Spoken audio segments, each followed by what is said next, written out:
sound of a full symphony orchestra performing live in the world-class acoustics of the Port Angeles High School Performing Arts Center. Our holiday concert will feature cello virtuoso Gregorio Nieto playing Tchaikovsky's famous Rococo variations, plus festive classics and seasonal favorites. Tickets for our December 14th holiday concert are available online at portangelessymphony.org, at Port Book and News, by calling 457-5579, and at the door on concert night. See you at the Symphony. Hi, this is Tristan with Tri-State Roofing. We are celebrating the grand pre-opening in Sequim. We specialize in roofs, siding, gutters, patio covers, and doors. The best part? We got you covered with incredible financing. 0 down payment, 0 payments, and 0 interest for up to 18 months on approved credit. Experience the Tri-State way. We've got you covered 24/7. Call 253-ROOFING or tristate.pro. Tri-State Roofing, we got you covered. In other news, starting in the next academic year, low-income Washington State students will qualify for free college tuition. It's under House Bill 2214. The law signed this spring expands access to the Washington College Grant, the state's largest financial aid program. Students in grades 10 through 12 who receive basic food or food assistance program benefits will automatically qualify as income eligible heading into college.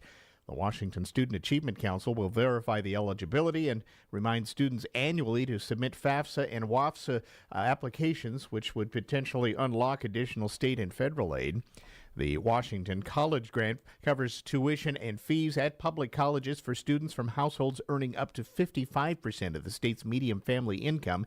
Partial awards are available for students of families earning up to 100% of that. Washington's leading gun control group wants state lawmakers to make it tougher and more expensive to buy firearms. The Alliance for Gun Responsibility said this week it will renew efforts to begin requiring state permits for gun buyers and will urge lawmakers to impose a new excise tax on sales of ammunition and firearms. The group's agenda for the 2025 legislative session also includes adding parks and public buildings to places where open carry of firearms would be restricted, banning bulk purchases of firearms and ammunition, and increasing oversight of gun dealers. Deputies arrested a man for vandalizing a Kitsap County Public Works project that caused more than $1 million in damage and some big delays. Kitsap County deputies say the case began back in August when road crews returned to a work site to find heavy machinery and equipment toppled over and vandalized. The Public Works Department said a retaining wall sustained a significant structural damage along with the heavy equipment, and that delayed a work project and caused a considerable delay in reopening the road. Detectives conducted a 2.5-month investigation using forensic evidence evaluation to track down the suspect, who's not been identified yet, although a social media post appeared to show a man in his 30s or 40s in handcuffs. Kitsap County Prosecuting Attorney's Office said they will review the case to determine the charges. And Washington State University announcing the name of its new apple this week at the Northwest Horticulture Expo in Yakima. The apple, a cross between Honeycrisp and Pink Lady, will now be called Sunflare. The name was picked from more than 15,000 responses to a public naming contest. A news release from WSU said Sunflare was a memorable name that highlighted the apple's appearance, a pink blush on a yellow background. Ryan Escarcega, a chef in Centralia, came up with the winning name, said he was inspired by solar storms that made the northern lights visible in the Pacific Northwest earlier this year. For submitting the winning name, he won a box of Sunflare apples and several other WSU-themed prizes. This is Newsradio KONP. Looking for affordable home ownership on the peninsula? Mountain View Homes has you covered. Enjoy high-quality craftsmanship at 40% less than traditional homes. You heard me, 40% less. We offer full-service land packages from dirt to turnkey, delivering beautiful, efficient manufactured homes on your chosen site. With 3 convenient locations, including Carlsberg, we're here to serve you. Visit mtviewhomes.com today to learn more. Mountain View Homes, where affordability meets quality. When purchasing a home or land, nobody wants to inherit existing debts or legal issues that could interfere with their property rights in the future. That's why it's important to work with a local title insurance professional and protect your property rights with Owner's Title Insurance. Olympic Peninsula Title has been protecting the property rights of Clallam County customers for over 40 years. Put our team of professionals to work for you. For title insurance and escrow services, opt for Olympic Peninsula Title. Olympic Game Farm is the place for you. Better than the circus or a day at the zoo. There's llamas and there's lions and a rhino too. Olympic Game Farm is the place for you. Say hello to a buffalo, stick out his tongue. This place is just amazing for the old and the young. These zebras or a tiger might catch your eye. They've even got a bear who'll wave goodbye. It's so much fun, so bring your dad and your mom. Look us up at onlygamefarm.com. Here's your News Radio KONP forecast, brought to you by All Weather Heating and Cooling. Isolated rain showers likely this afternoon. Otherwise, cloudy skies expected. Daytime highs approaching 46. Westerly winds around 5 miles per hour. Cloudy skies with fog tonight. Chance for isolated rain showers. Lows dip down to about 39. Isolated rain showers likely with fog in spots early tomorrow. High temperatures reach up to 49. Cloudy skies expected. Upper 40s Saturday with isolated rain showers likely. Turning cooler Sunday with highs in the mid 40s. Chance for showers continues. That's a look at your forecast. I'm meteorologist Paul Trombley. Currently 47. 3 seconds, 2 free throws, 1 controversial whistle. Good morning, I'm Jay Reynolds. NBA Cup quarterfinal action last night. Houston Rockets advancing to the semifinals in Las Vegas with a 1-point win over the Warriors. Golden State was clinging to a 1-point lead in the closing seconds when a foul was called during a loose ball scramble. Jalen Green hits both free throws to give Houston the lead and the win. Warriors coach Steve Kerr. Our guys battled back, played their asses off, and deserved to win that game or at least have a chance for one stop at the end to finish the game. And it's taken from us by a call that I don't think an elementary school referee would have made. Warriors had won the last 15 matchups dating back 5 years, but the Rockets come away with this win. Rockets go to Las Vegas. They get the Thunder in the semifinals of the NBA Cup. The other semifinal matchup, Milwaukee and Atlanta. Hawks rallied to beat the Knicks in New York last night. Trae Young, 22 points, 11 assists. Atlanta outscoring the Knicks by 15 in the second half. NBA Cup semifinal action Saturday in Las Vegas. Chapel Hill, Bill Belichick is now the head coach. 5-year deal, which needs to be approved by the Board of Trustees today. Belichick split with the Patriots in January. Spoke with Atlanta, spoke with Washington, but has been on the sidelines this season. As he sat back and observed the landscape and the changing college landscape that's more like a football business with NIL money, I think that attracted him more and more, especially considering that the NFL turned its back on him last offseason. ESPN insider Adam Schefter, the 6-time Super Bowl champ, spent nearly 50 years in the NFL. This will be his first college coaching job. College hoops, 5th-ranked Kentucky, an 11-point win over Colgate. Wildcats have won 9 of their first 10. San Diego State's won 18 of its last 20 at home going back to last season. Last night, a 6-point win over California Baptist. Hockey, Senators 5-1 over the Ducks. Rangers edge Buffalo 3-2. Sabres, an 8-game winless streak.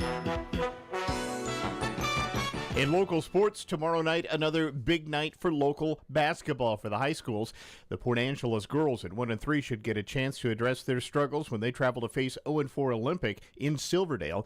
The Riders, already 0-2 in league, are averaging just 34 points per game in their 4 games while allowing 36 points per game. Olympic, on the other hand, is averaging 38 points a game but giving up a whopping 54 points a game. Olympic recently lost to Bainbridge by 30 points and fell to North Kitsap Tuesday night 38-36. Despite their 48-38 loss to Bainbridge on Tuesday, there were some bright spots for the Rough Riders. Freshman Soraya Doherty scored 12 points and grabbed 4 rebounds, while sophomore Morgan Politica, in her first game of the season, contributed 10 points and had 6 boards.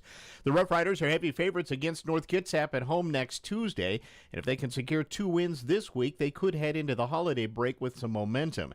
However, a loss to either Olympic or North K would raise some concerns and leave them in a pretty difficult position moving ahead.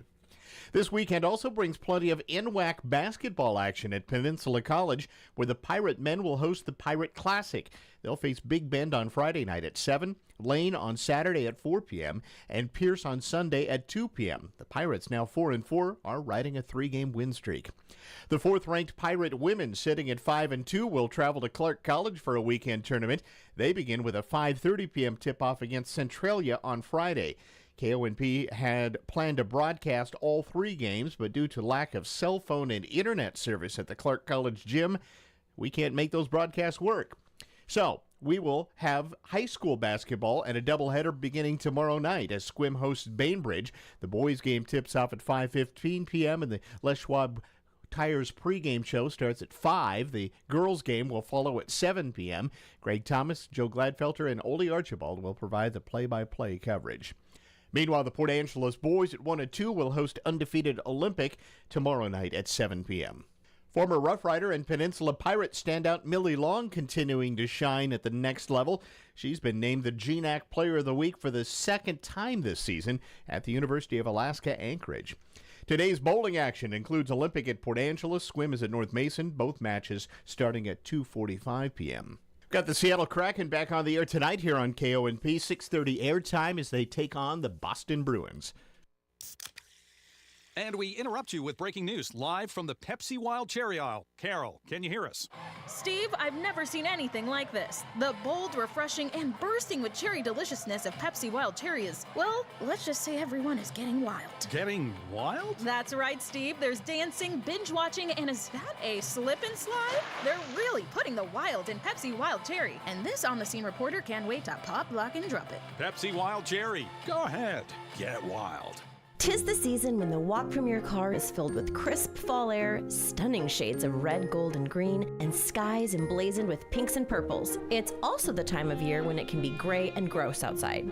Block out the ick and enhance the glow inside your home with 25% off new blinds from the Blind Store by McCrory. Accentuate the positive with new blinds from the specialists at the Blind Store by McCrory, next to the licensing depot in Sequim. The trusted name in blinds, shades, and shutters since 1958. Newsradio KONP Business. This is a Bloomberg Money Minute. Inflation at the wholesale level ticked higher last month. The Producer Price Index rose 0.4% on a monthly basis, 3% year over year. The Bureau of Labor Statistics says that puts the PPI at the highest annual rate since February of 2023. A quarter of the monthly jump came from a surge in egg prices, an impact of the bird flu. Stocks are not surging today. They're heading in the opposite direction. They're down between 0.4%. The Consumer Financial Protection Bureau is capping overdraft fees at banks at $5 with the new rule set to take effect October 2025. That's if it is not overturned by Congress or altered under a Trump administration. President Biden has called the fees, which can be as high as $35, exploitive, while the banking industry has lobbied extensively to keep the existing fee structures in place. I'm Nancy Lyons, Bloomberg Radio. Bad Boy tractors are born from the legendary Bad Boy mowers. From 20 to 35 horsepower, subcompact to midsize, Bad Boy combines power, performance, comfort, and as always, build strength to deliver the workhorse dependability you need to get the job done and done right. Homeowner, landscaper, or rancher, there's a Bad Boy tractor for you to work with an attitude. Leeds Farm Supply and Equipment Sales is your Bad Boy tractor dealer in Sequim. Call 360-452-1400 to learn more. Every second matters. When you or your loved one shows symptoms of a stroke, seconds matter. At Olympic Medical Center, we've been recognized with acute stroke certification, which means we're prepared the moment you arrive with stroke symptoms. For immediate, expert stroke care, trust Olympic Medical Center is always acute stroke ready. Learn more at olympicmedical.org/stroke ready. News Radio KONP, traffic and roads. Right up to Clallam Transit Dispatch Center now. That is where Steve's standing by. He's got an eye on the traffic for us this noon hour on a Thursday. Good afternoon, Steve. Hi there. Hey, good afternoon, everybody. Yeah, we're looking at a busy day kind of out there in the Port Angeles Sequim area. A lot of traffic right now making its way through town. Pretty steady all the way through. Looking at just a little bit below the speed limit, some delays at the traffic signals, but other than that, we're doing okay. Highway 101 between Port Angeles and Sequim is also pretty busy. A lot of traffic along that corridor, so just be careful as you make your way out there. If you're headed out any further, Hood Canal Bridge good to go with no scheduled marine opening. State ferries are running on time today. If you're headed to the west end, 101, you're in good shape all the way out to the Forks area. Other than wet roads, should be a good trip for you. So everybody take care, be safe. This is Steve reporting live from Clallam Transit for KONP. Thank you, Steve. Temperature-wise, 43 now in Port Townsend. Out west at Forks, it's also 43. 42 in Sequim, 45 in downtown Port Angeles, and 46 out at Fairchild Airport at last check. Well, while many Hollywood studios continually expand their franchises, it appears Sony is taking the web out of the Spider-Man's hands. Kevin Carr explains. With the impending release of Kraven the Hunter this weekend, Sony is reportedly ceasing its efforts to spearhead its own Spider-Man universe. Spider-Man does whatever a spider can. The web-slinger has been a consistent moneymaker for decades, and even though the last Spider-Man film grossed about $2 billion as part of Disney's Marvel Cinematic Universe, the films from the Spider-Man comics that don't actually feature Spider-Man have been less than stellar. I need more money. The most successful Spider-Man adjacent films have been the Venom series, which wrapped up this year. We may not make it out of this alive, buddy. I have increased strength and speed and some form of bat radar. Other movies like Morbius in 2022 and Madam Web earlier this year have been financial and critical disappointments. I know this sounds crazy. Back in 2014, Sony teased characters like the Rhino as part of a planned Sinister Six film.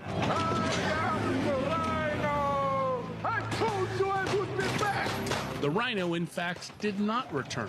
We are hunters, the greatest the world has ever known. Now, Kraven the Hunter is expected to gross about $15 million this weekend, which is less than the low water mark of Madam Web in February. The Wrap reports that the studio is giving up on ancillary characters and throwing support behind the upcoming Spider-Man sequel scheduled for July 24th, 2026.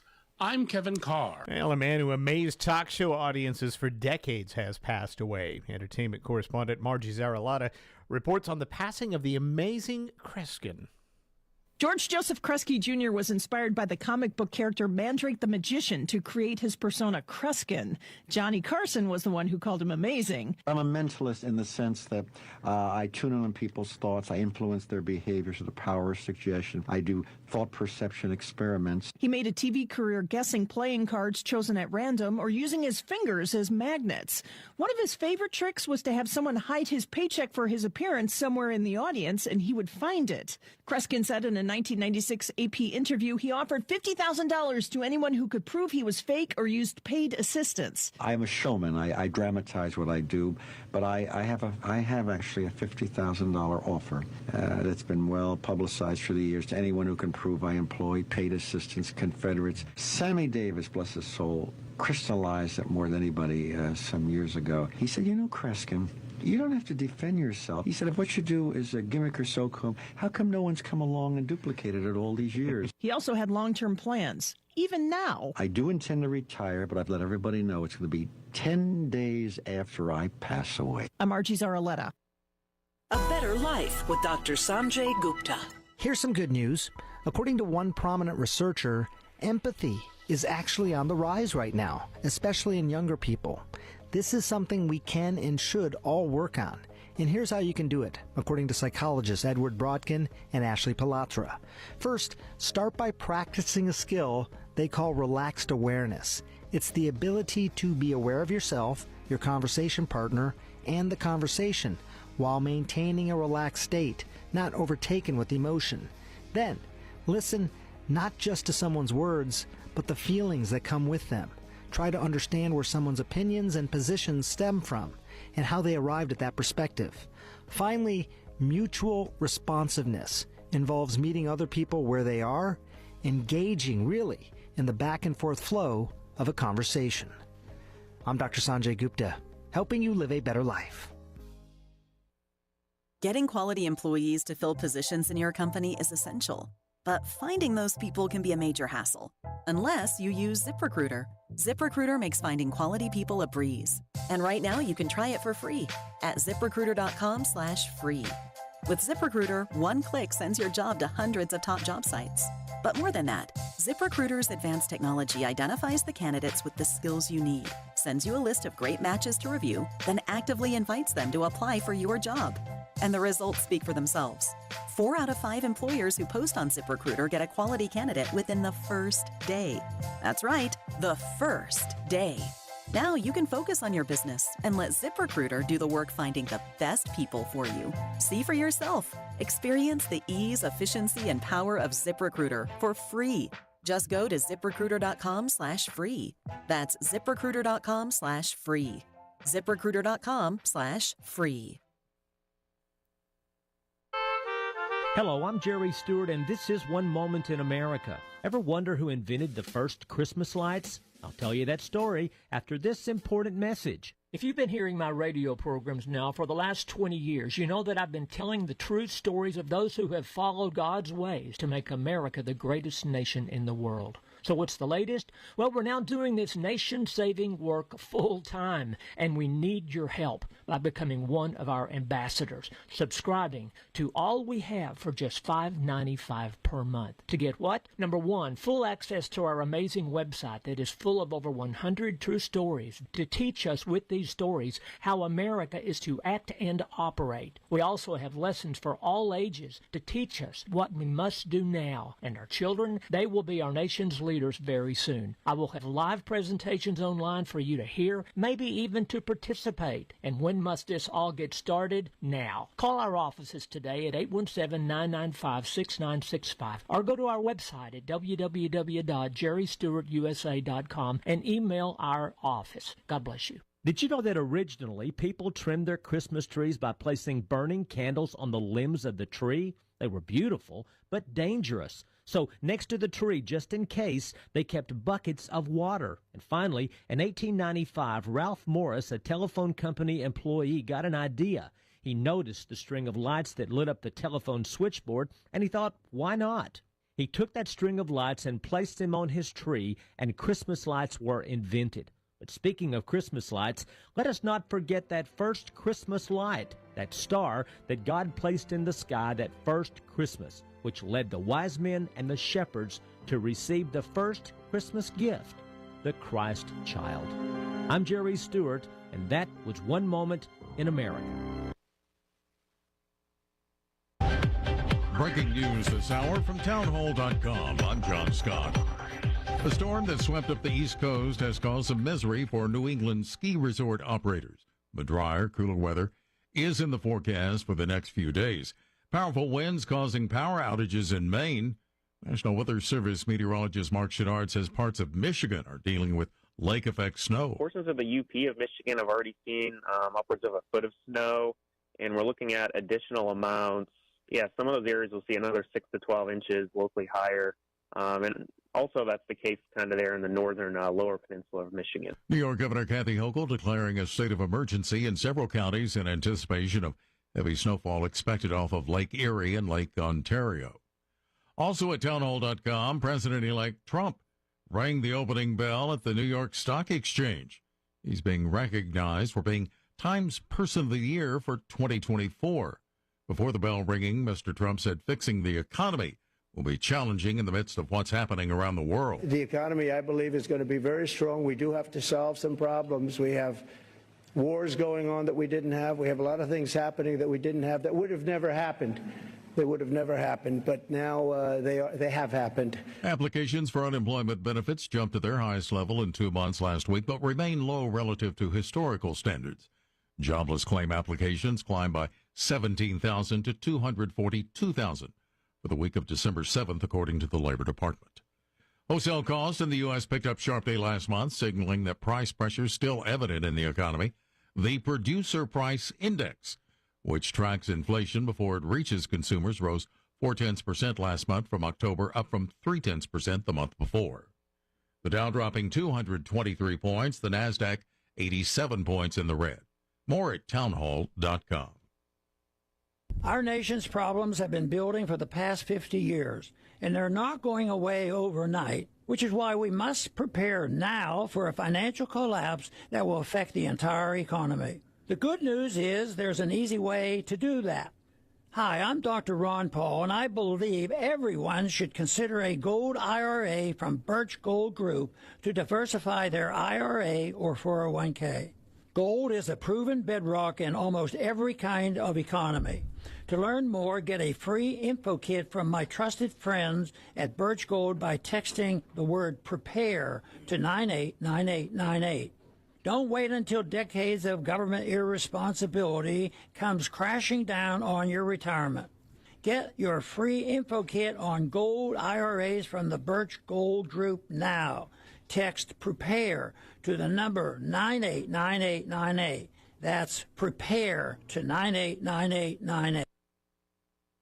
A law criminalizing the recreational use of cannabis comes into effect in Japan because of concerns of increasing drug use among young people. The new rules legalize the use of medical products based on cannabis, but for the first time criminalizes its recreational use. The possession, cultivation and sale of marijuana were already illegal, but now using the drug can land you in prison for 7 years. Some hope the law will help tackle growing drug use, but it does put Japan out of step with a number of other countries that have over recent years legalized the recreational use of cannabis, including Canada, Germany and Thailand. BBC correspondent Michael Bristow. A humanitarian rescue group says its sailboat plucked from the central Mediterranean an 11-year-old girl believed to be the only survivor of a shipwreck in stormy seas. Some 45 people had accompanied her in that metal boat that departed from Tunisia. Breaking news at townhall.com. The monarch butterfly is in trouble. U.S. wildlife officials announced a decision Tuesday to extend federal protections to monarch butterflies after years of warnings from environmentalists. The populations are shrinking and the beloved pollinator may not survive. The U.S. Fish and Wildlife Service plans to add the butterfly to the threatened species list by the end of next year, following an extensive public comment period. Deforestation is skewing migration patterns and hindering the growth of milkweed, monarch's main food source. Agricultural expansion and herbicides have also reduced milkweed. Keith Peters reporting. An Ohio politician has seen enough flag planting in college football. Republican State Representative Josh Williams introducing bill to make flag planting in sports a felony in the state of Ohio. More on these stories at townhall.com. I'm John Scott. This is the Newsradio KONP Noon Report. Todd Ortloff from the KONP News Center. Here's a look at what's happening on this Thursday, December 12th. The Port Angeles Chamber of Commerce doing pretty well. At Wednesday's Port Angeles Chamber of Commerce luncheon, Chamber Executive Director Mark Abshire presented to members an end-of-year breakdown of funds and expenses. Notably, the Chamber made a profit this past year of some $35,000, with a total income of over $812,000. That's more than double the profits taken in 2021 and 2022. 2023 saw a loss primarily because the summer skating rink was a bust. That said, the Winter Ice Village skating rink continues to be a moneymaker as attendance continues to grow each year. Abshire said that this year's attendance was up a whopping 25% during the first 2 weeks it opened. In some other news from the Chamber, membership dues will be going up the first of the year for the first time in many years. Our dues rates have been the same since 1989, and they're currently the lowest in Washington State. So we were going to raise our dues in 2020, and then something else happened that year that didn't allow us to do that. So now we are finally getting around to taking a look at our membership dues. They're not going up dramatically, but they are going up a little bit, and we're changing the structure. Abshire says they'll be introducing a new multi-level fee structure that will no longer be based on how many employees a business has, but on the chosen level of participation. We're not doing that anymore. Now it's a tiered structure where you can choose as a member what kind of relationship you want to have with the chamber. And there's 4 different tier levels, and as a business or an organization, you get to choose what level you want to be at. So if you renew in March, this won't affect you until it's time for you to renew in March. We'll contact you, and we'll talk to you about which tier you'd like to be on and that sort of thing. The U.S. House has approved the Water Resource Development Act of 2024 in a 399-18 bipartisan vote. It advances waterway and infrastructure improvements nationwide. It also includes a big project in Port Angeles. The bill provides full federal funding now to repair and maintain Edda's Hook, the sand barrier essential to the operations of Coast Guard Station Port Angeles. Officials say damage to the hook could block access to the station. which supports air rescue and environmental response efforts. The legislation then commits the Army Corps of Engineers to cover the cost for periodic beach nourishment and rock reinforcements every 2 to 3 decades. Civic Field set for a major upgrade in Port Angeles with a new state-of-the-art video board coming next spring. It'll replace the 30-year-old scoreboard at the field now. Port Angeles City Council unanimously approved the project this month, which is being managed by Nevco Sports LLC. The company will provide the video board and oversee installation through local contractors. The $702,000 project will be funded mostly through a state commerce grant, in addition to about $120,000 in city lodging tax grant money. The project is set to be finished up by April next year. In other news, starting in the next academic year, low-income Washington state students will qualify for free college tuition. It's under House Bill 2214. The law signed this spring expands access to the Washington College Grant, the state's largest financial aid program.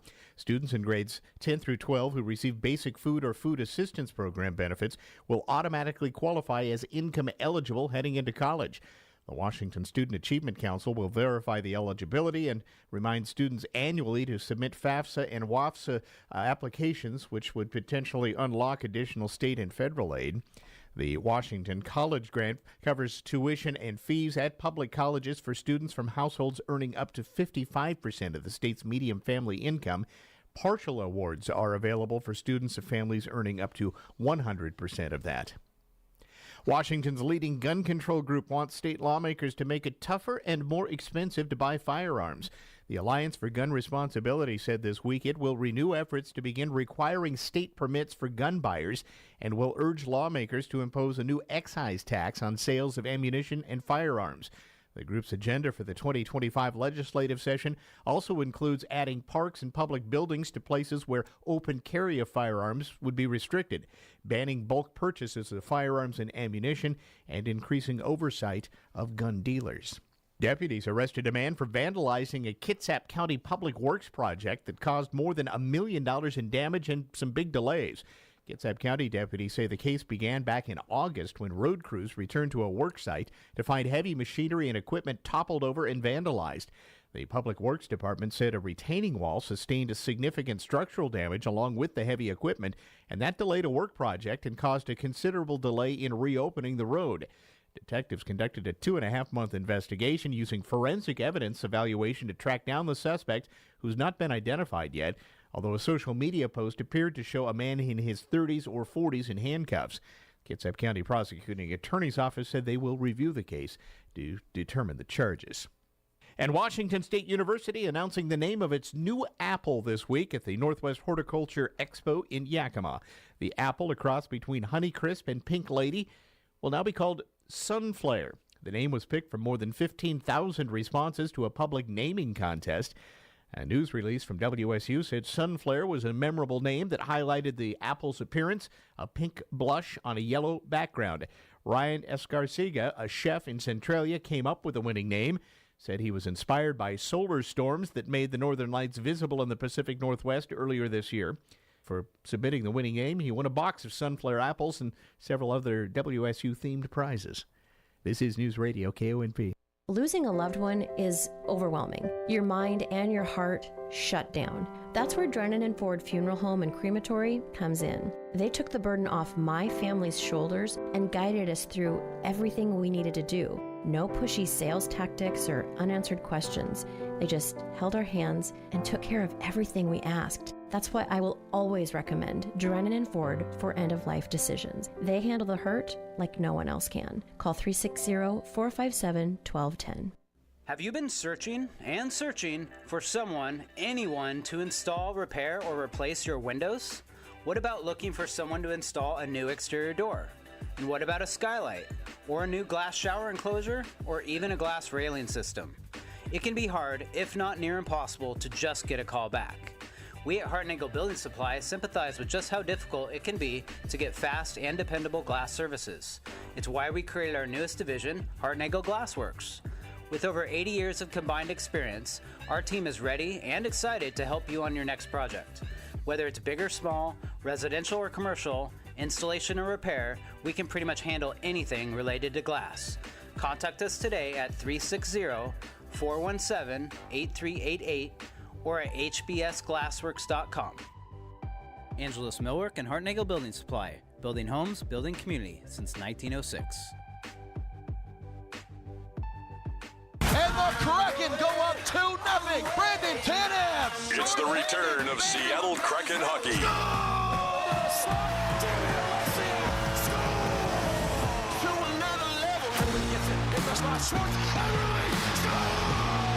Don't miss the season-long action right here on your home of the Kraken. Catch the Kraken all season long here on Newsradio KONP. Kraken hockey on KONP made possible by Leeds Farm Supply and Equipment Sales in Sequim. Here's your Newsradio KONP forecast, brought to you by All Weather Heating and Cooling. Isolated rain showers likely this afternoon. Otherwise, cloudy skies expected. Daytime highs approaching 46. Westerly winds around 5 miles per hour. Cloudy skies with fog tonight. Chance for isolated rain showers. Lows dip down to about 39. Isolated rain showers likely with fog in spots early tomorrow. High temperatures reach up to 49. Cloudy skies expected. Upper 40s Saturday with isolated rain showers likely. Turning cooler Sunday with highs in the mid-40s. Chance for showers continues. That's a look at your forecast. I'm meteorologist Paul Trombley.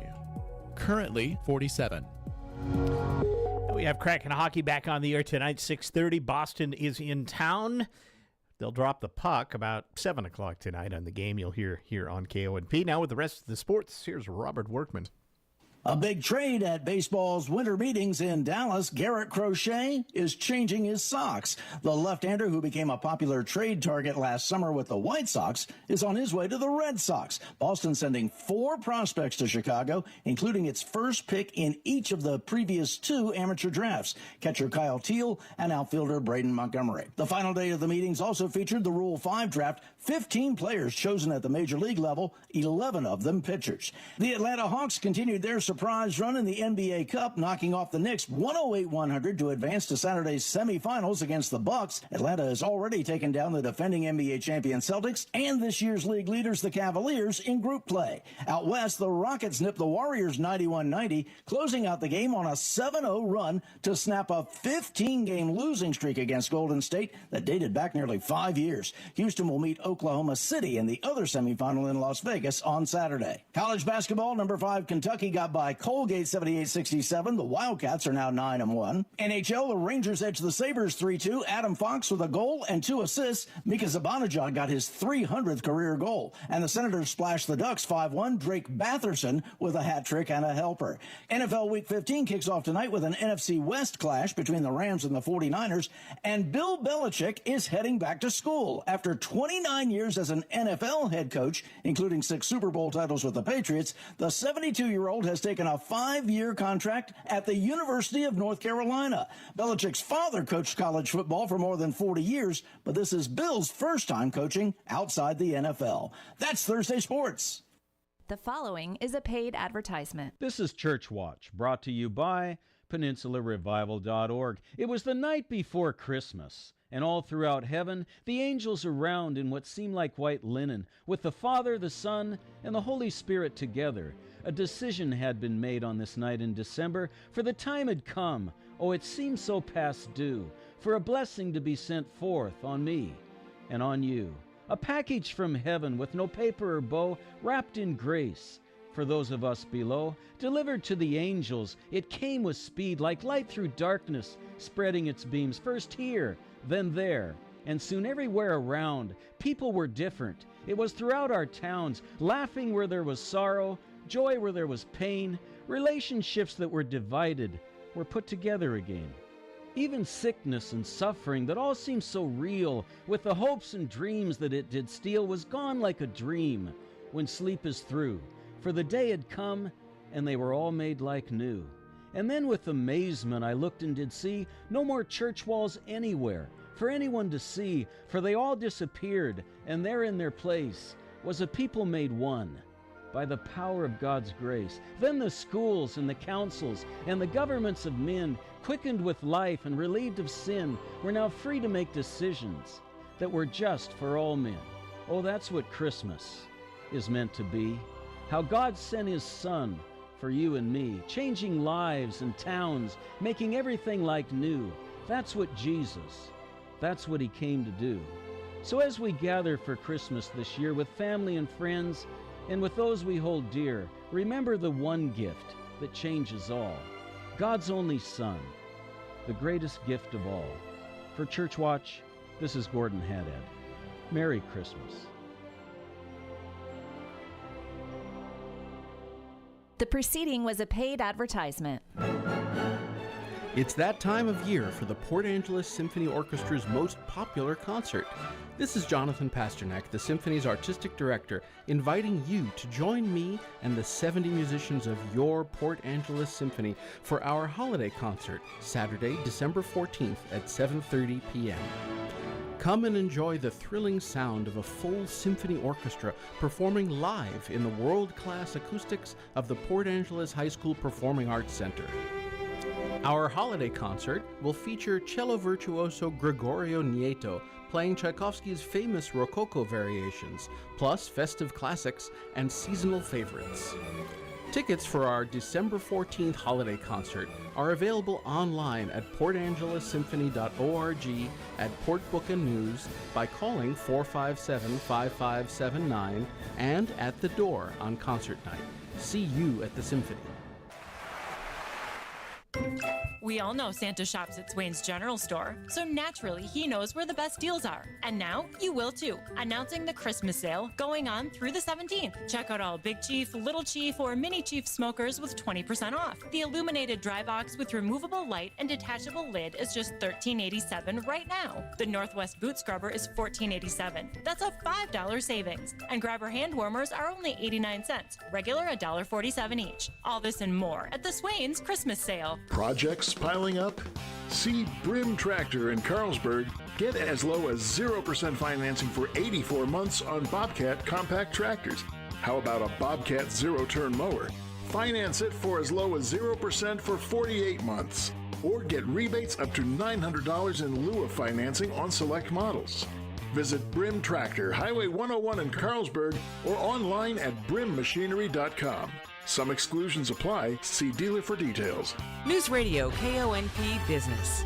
This is a Bloomberg Money Minute. Investors are mulling over new reports showing weekly jobless claims hit a 2-month high last week, and producer prices for November came in hotter than expected, mostly due to egg prices. Stocks today are down between 0.4% and 0.5%. Novo Nordisk is receiving approval from the European Union to market its diabetes drug Ozempic, as also being helpful in lowering the risk of conditions related to kidney disease in adults with type 2 diabetes. Data from a recent study showed the drug cuts the risk by 24%. A U.S. decision on the label expansion is expected sometime early next year. Goodyear is hoping to inspire the next generation of car enthusiasts. The tire and automotive company is jumping into the toy market and offering a range of pretend play items for kids to explore cars, like tire changing kits, mechanic tool sets, and car care accessories. I'm Nancy Lyons, Bloomberg Radio. Let's get a last check of the noontime road and traffic conditions next. Brought to you by Angelus Furniture and by The Blind Store by McCrory. Blowout savings happening now at Angelus Furniture during the truckload sale. Everything must go in the Beauty Rest department. A medium or firm queen starting at only $8.99. Or upgrade to the Beauty Rest Harmony Cypress Medium or Extra Firm for only $11.49. Free delivery, setup, and haul away of your old mattress. That in addition to 0% financing for 12 months OAC. It's a no-brainer. Get the refreshing sleep you deserve tonight on a new Beauty Rest mattress, only at Angelus Furniture. We've reached the time of the year when our activities change from outdoor grilling and garden parties to inside living and fuzzy warm blankets. Get cozy in your home with new blinds and window coverings from the Blind Store by McCrory in Sequim. Right now, you can cozify your home with 25% off the already affordable prices at the Blind Store. Warm up your home this season with new blinds from the Blind Store by McCrory in Sequim, the trusted name in blinds, shades, and shutters since 1958. Newsradio KONP, Traffic and Roads. All right, one last time this afternoon. Let's head up to Clallam Transit Dispatch Center. That's where Steve's standing by with a check of the noontime traffic. Good afternoon, Steve. Hi there. Hey, good afternoon, everybody. Yeah, kind of a busy afternoon. If you're out and about in the Port Angeles or Sequim area, you're going to find a lot of traffic out there right now. moving along pretty close to the speed limit. Little slowdowns, especially at the stoplights. They start gathering up pretty heavy. It takes a little bit to get them going again, so just expect some delays as you're making your way through town. If you're on 101 between Port Angeles and Sequim, no real issues out there. It's definitely busy out there. But traffic is moving along pretty smoothly, pretty much the speed limit all the way. Beyond that, Hood Canal Bridge still good to go. Nothing scheduled as far as marine openings this afternoon. Looks like state ferries are also running on time today. If you're headed out to the west end, 101, we're in good shape all the way out to the Forks area. Just some rain showers out there, wet roads, but other than that, traveling is pretty easy. You should be doing the speed limit all the way, and nice safe trip for you.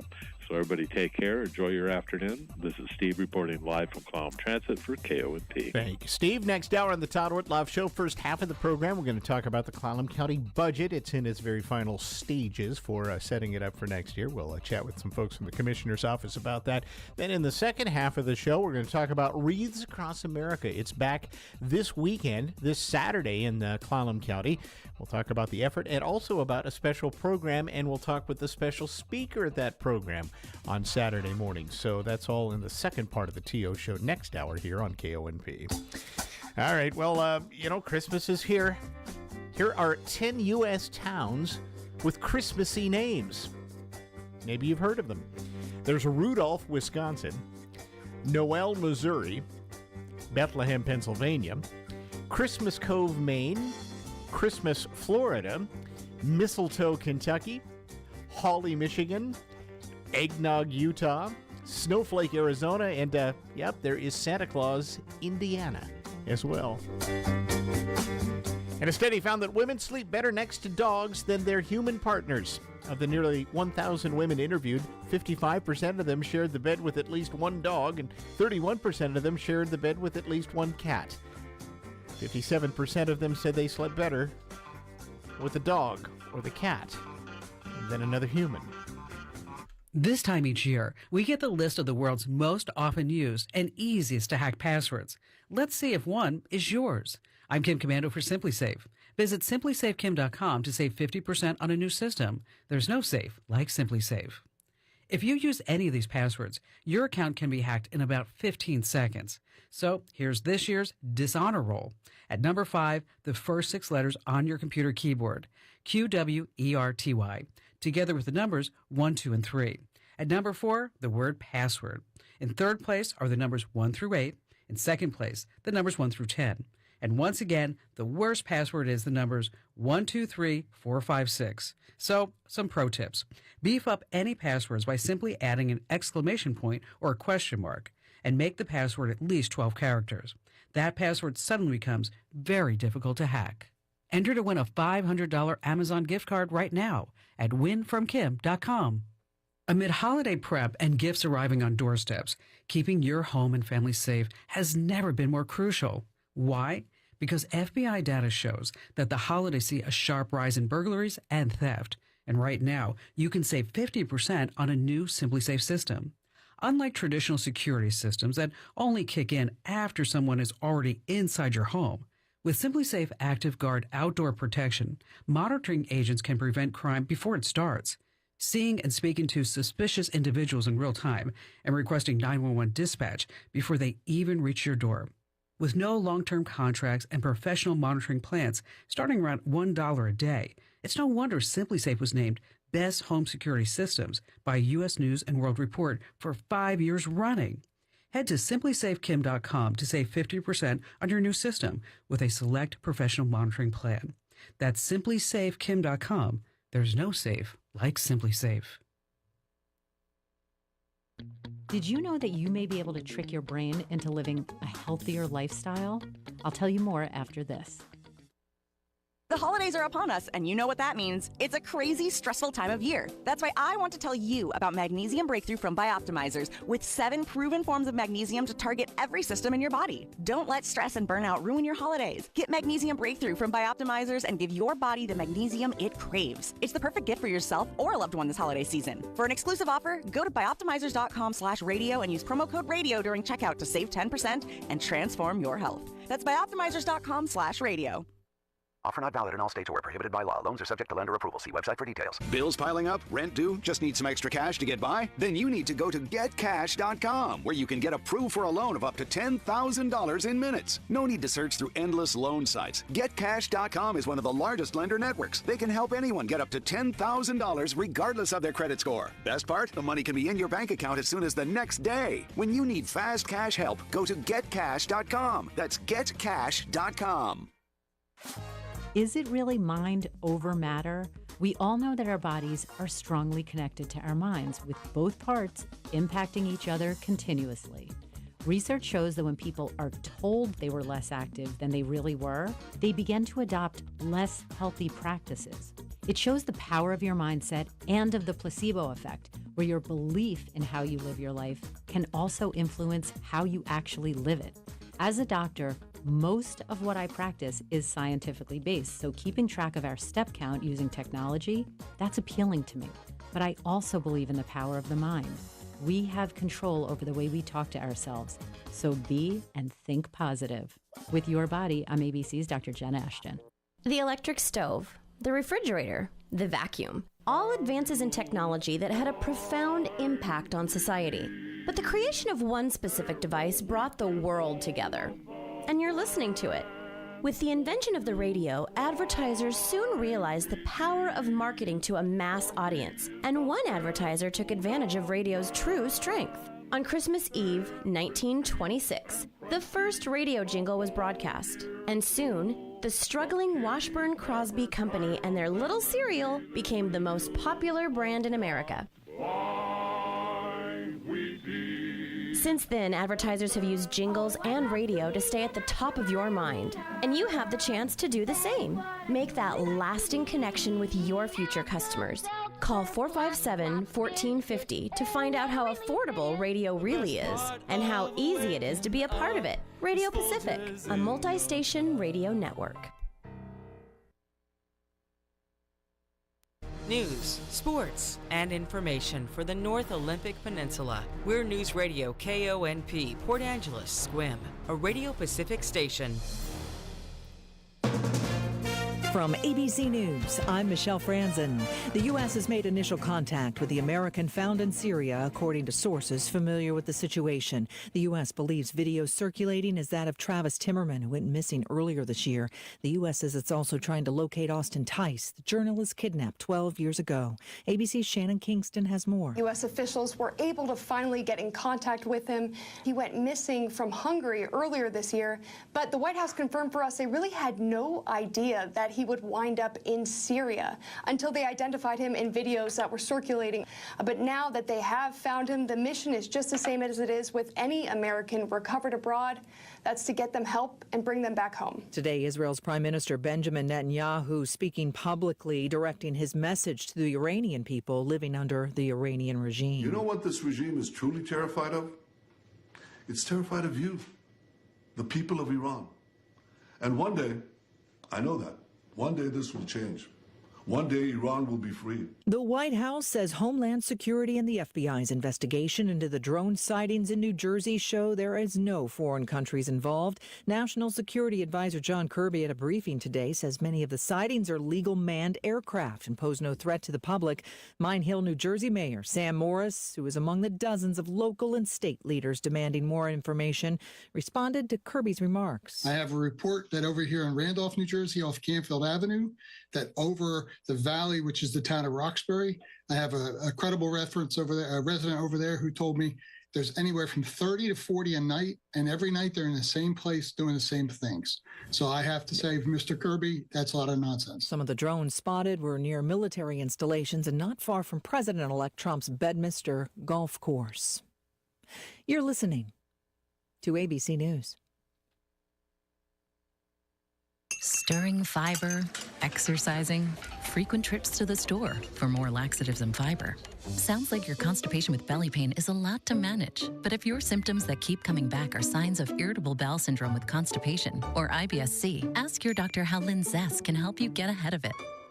Linzess linaclotide is a prescription medicine that treats IBS-C in adults. It's not a laxative. It's a once-daily pill that helps you get ahead of your symptoms. It's proven to help you have more frequent and complete bowel movements and helps relieve overall abdominal symptoms, belly pain, discomfort, and bloating. These symptoms were studied in combination, not individually. Do not give Linzess to children less than 2. It may harm them. Do not take Linzess if you have a bowel blockage. Get immediate help if you develop unusual or severe stomach pain, especially with bloody or black stools. The most common side effect is diarrhea, sometimes severe. If it's severe, stop taking Linzess and call your doctor right away. Other side effects include gas, stomach area pain, and swelling. Learn more at linzess.com or call 1-800-LANZESS. The Wisconsin father of 3 who authorities say faked his own death and fled to another country is back in the U.S. Officials say Ryan Borgard returned on his own and is facing criminal charges. ABC News legal contributor Shauna Lloyd. Well, though faking your own death in and of itself is not a crime, he was charged with obstruction of a law enforcement officer because he did things to obstruct the actual investigation as to what happened to him. Borgard is out of jail on bond. New rules could save Americans billions of dollars a year in those overdraft fees. ABC's Jim Ryan with more. The Consumer Financial Protection Bureau is expanding its campaign against so-called junk fees by closing a loophole that exempted overdraft loans from lending laws. Banks will still be able to make those overdraft loans, but under strict conditions, or charge a flat $5 fee. The CFPB says that could save each household that pays overdraft fees $225. The change officially takes effect next October, but it could face legal challenges. 5 animals at a zoo in Arizona have tested positive for bird flu. Zoo officials say 5 animals have died, including a cheetah and a mountain lion. A white tiger tested positive for the virus but is expected to make a full recovery. Public health officials are identifying staff and volunteers considered to be at higher risk from close contact with the infected animals. I'm Michelle Franzen, ABC News. Airport Garden Center wishes you a festive and happy holiday season. It's not too late to get beautiful, natural home decor for your special holiday gatherings. Airport Garden Center has wreaths, centerpieces, and swags, along with special, unique holiday gifts for that last-minute shopping. It's so rewarding to find that perfect, beautiful gift for a loved one, that special friend, or even a little something for yourself. We're proud to offer locally sourced items from Full Moon Candle Company and handcrafted soap from Pacific Rain Shadow Farms. And to sweeten the holiday, we have a lot of special happenings at the store, including an inventory reduction sale. It's almost inventory time, and we don't want to count it, so help us reduce as much as we can. Airport Garden Center at Edgewood Drive in Port Angeles, helping you celebrate the season with holiday savings. Airport Garden Center, planting knowledge, growing gardeners since 1977. KONP News brought to you by RE/MAX Evergreen Real Estate. Outstanding agents, outstanding results. 457-6600. It's been a good year for the Port Angeles Chamber of Commerce, reporting a $35,000 profit for the year. Total income exceeding $812,000. And attendance at the Winter Ice Village skating rink has surged by 25% in the first 2 weeks this year. They also announced membership dues will be going up slightly next year and a switch to a new multi-level participation fee structure. The U.S. House approved the Water Resource Development Act of 2024.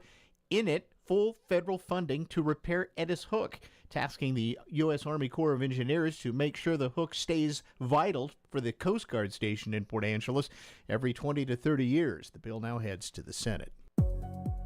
Here's your News Radio KONP forecast, brought to you by Olympic Game Farm. Overcast skies this afternoon with isolated rain showers likely. High temperatures reach up to 47. Westerly winds around 5 miles per hour. Chance for isolated rain showers with fog in spots tonight. Lows dip down to about 39. Cloudy skies expected. Isolated rain showers likely with fog in spots early tomorrow. Highs level off around 49. Cloudy skies expected. Upper 40s Saturday with isolated rain showers likely. Cooler Sunday with highs in the mid-40s. Chance for showers continues. That's a look at your forecast. I'm meteorologist Paul Trombley. Currently, it's 48 degrees.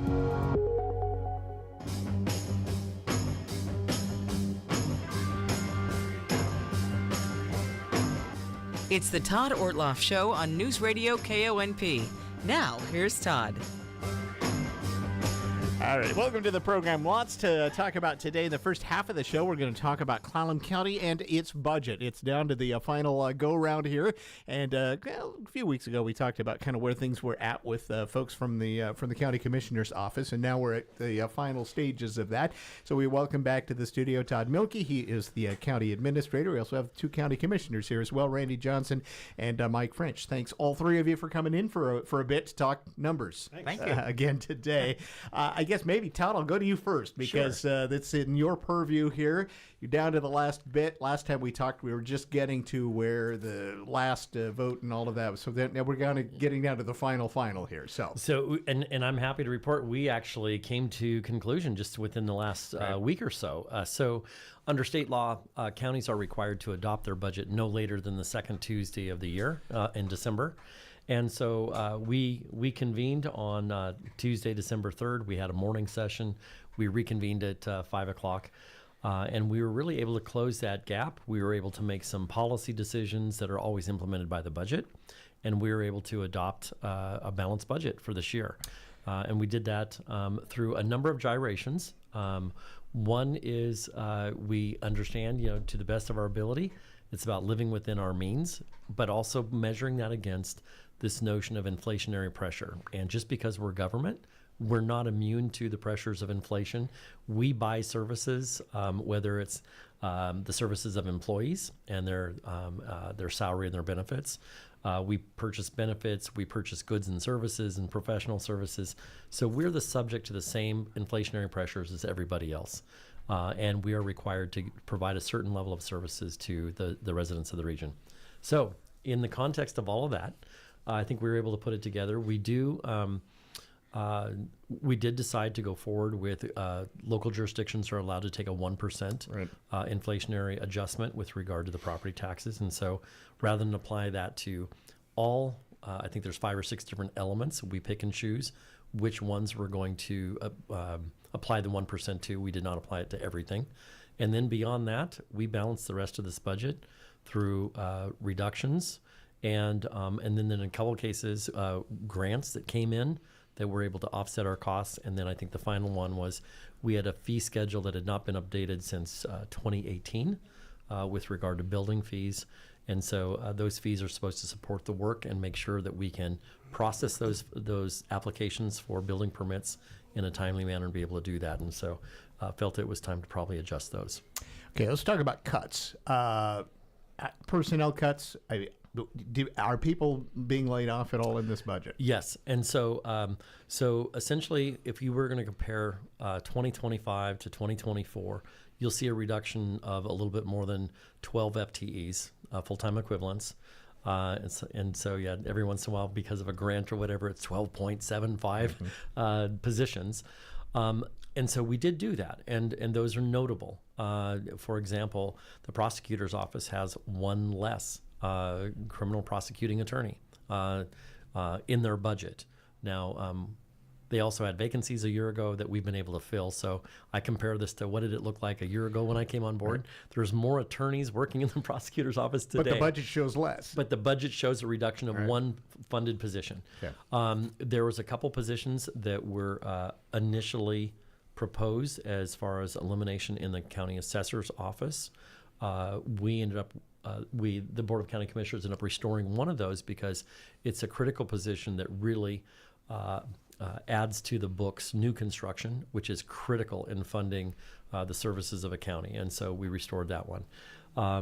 Across the board, like I say, other positions that were adjusted and given up across the board, just administrative positions over here. It might have been, we did a realignment of court clerks. So where we merged basically the court supporting staff out in juvenile with the court clerks that support the rest of the Superior Court into one office. It provides us the ability to eliminate by one position, but it also gives us a bigger pool of people to cross-train. And if anybody's out for vacation, out for sick leave, family leave, to be able to backfill more efficiently for those positions. So a lot of structural ones. I will say that we also had grants come in. Certainly Commissioner French has been extremely active and critical in the Recompete grant. And with the being one of only 6 communities in the nation to get that grant, that 5-year grant, it allows us to bring on a few positions. So it does look like we did add positions with regard to a couple of those. We were successful in getting what we call the Healthcare Authority Medicaid reimbursement grant. And this is for the folks that we have incarcerated, whether they be at the jail or whether they be in the juvenile detention facility. Those were sizable grants that helped us address this financial situation. And that allows us to take a look at case managers, behavioral health providers, substance abuse providers. So you'll see something there. The other thing that's different this year versus last year is last year we contracted out for jail nursing services. That vendor gave us a notice that they were no longer willing to provide those services. We ended up bringing nursing staff in-house as opposed to contracted. And so that looks like a gain in the number, even though we just had the same people. We just paid them by contract as opposed to salary. Is it going to cost more, though, in the long run? I mean, with because you then have to absorb things like benefits and that sort of stuff. Surprisingly, on the nurses contract, it saved us money, saved us substantial money because these companies build in an overhead. And they were in a position where they were utilizing visiting nurses. That's a very expensive proposition. And so with that markup, by being able to go in-house, luckily, many of the people that were working for that company said, I want to stay in this community, and I just want to go to work for the jail. So we were very successful in that regard. And that might be an example of some of the things. I mean, you can't just not have that as a service. I mean, they tell you we're not going to do it in the way you used to do it. You've got to come up with a solution. Absolutely. Right? And I think that's the important thing about counties is counties are an extension of state government handled at the local level. And so I always say 85, 88% of what counties do are an extension of state government. We run the local criminal justice system by providing, superior court, prosecuting attorney, public defenders, district court, that whole list goes on. We run elections locally. We collect property taxes locally. And the list goes on and on. We assess those values of real property so that the state can get its share and all the other taxing districts.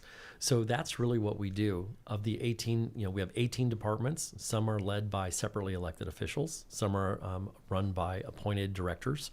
But the vast majority of what we do is either required in the Constitution or is required in state statute. It leaves us about maybe 12 to 15%, which are the local services that we provide to the residents of Clallam County. And that typically is really in the area of parks. It's in the area of localized law enforcement, so in the sheriff's office and in the fair. So if worst case scenario, and maybe this is the discussion about what happens next year, is where else can we turn if we're still facing similar financial challenges? And for those, let's back up and look at where this was when the rollout budget came. I mean, you were talking about a significant budget hole. You gave it, and we talked last time, there was a task that was put to all of the department heads and electeds that let's come up with 7%. Right. Is that what it ended up being in the end? I mean, if you were to look at this, would this be a 7% reduction in the budget? Essentially, yes. Yeah. I mean, I think that's the easiest categorization of it. There's some nuances that make it a little bit more complex, but generally speaking, when we took a look at the 2024 budget and simply moving those services into 2025 and adding inflationary costs, whether it be labor contracts or anything else, and other nuances that we knew, whether it be insurance rates, and we took a look at what that would cost, and then we took a look at projected revenues. We were in the hole. We were upside down, I should say. We were upside down about $4.2 million. And that was before we added additional departmental requests for operations or for capital, which are an essential element as well, sometimes unanticipated, but required to do. And so that's really where we started this whole discussion, is at that level. And it's like, what's going to be our approach? And this year, more than ever, we relied on department heads and elected officials who run those departments as subject matter experts. And we asked them to say, if you had a different amount of resource, how would you prioritize the functions of your department? And that's the new approach. Some wrapped their arms around and engaged. Others said, this is not comfortable and we're a little bit more reluctant to do it, but we got there. And I think everybody is more aware of the budget than ever before, whether it be within their own department. Our county commissioners are extremely knowledgeable about the county budget and at very, very detailed levels. So it was a good exercise, I think. All right, we're going to come back and talk about the what's next, but I want to get a reaction from our electeds in the room here, the two county commissioners, about just the in the process and where this all settled out. Randy, I mean, I probably, you never like a time where you have to cut a bunch of stuff, but here you go. Yeah, no, reductions of individuals is difficult because that's families and people and everything else, and no one ever likes to do that. So, that's part one. And as Todd said, it was probably a new endeavor for some to take a look at where can I actually either generate more revenue and or where can I possibly diminish my costs somehow and still be fair to everyone and still meet all the obligations I have. All those different electeds, they have very specific obligations they need to meet. And if you take away some of those key people, then lo and behold, in the future, how am I going to meet my objectives? So it was a difficult exercise. Some people certainly understood it. Some people had difficulty. And Todd mentioned one thing like the assessor. So you think about the assessor's role, and gee, it's not only new construction do I have to look at, but also all those people that have special dispensation tax-wise that we need to review. Well, maybe we will not be able to do that in the future. Oh, we need to develop, expertise in this department so that we can assess, for instance, industrial property because we've had issues there. Well, maybe we won't be able to do that. So you end up making very difficult, trade-offs. And obviously it can't continue like that. Mm-hmm. So, I mean, so next year is going to be a really difficult year too. And Todd was very kind because he didn't talk about all the what ifs. You've heard people here already something called indigent defense. And, and if that comes rolling down, it won't all happen in 1 year, not in 25, but it will happen over the next 3 years. And suddenly that's a $2+ million bill to a $6+ million bill. Where's that money going to come from? Right. And if the state legislature, by the way, they're in a big hole too, if I read the paper correctly. That's right. Yeah. And how are they going to help fund us on that? Or so far they've decided not to fund us for that. So, so it continues on and on. So, and then I'll just make the statement, which I've said many times, when you think about funding for a county, you've got property taxes, one of the major sources of funding, and I'll come back to that in a second, and it's capped at 1% a year by statute. The other half, of course, is for roads, 1% a year, but 1% for that. So when everyone looks at their tax bill and they come and tell Mike and me and Mark that how terrible my taxes went up, well, guess what? You just passed a levy for the hospital. I voted for it. I think that's a great levy because we need our hospital here. But when I then turn around, and now I'm going to come back to what happens, so we passed that 1% for a $500,000 house. That increased the taxes $3.72 for next year. So if you really think county government can continue at that rate, including paving roads, including, paying our sheriffs the appropriate amount, good luck. I mean, it just, so again, part of our total fiscal situation is capped at 1% a year.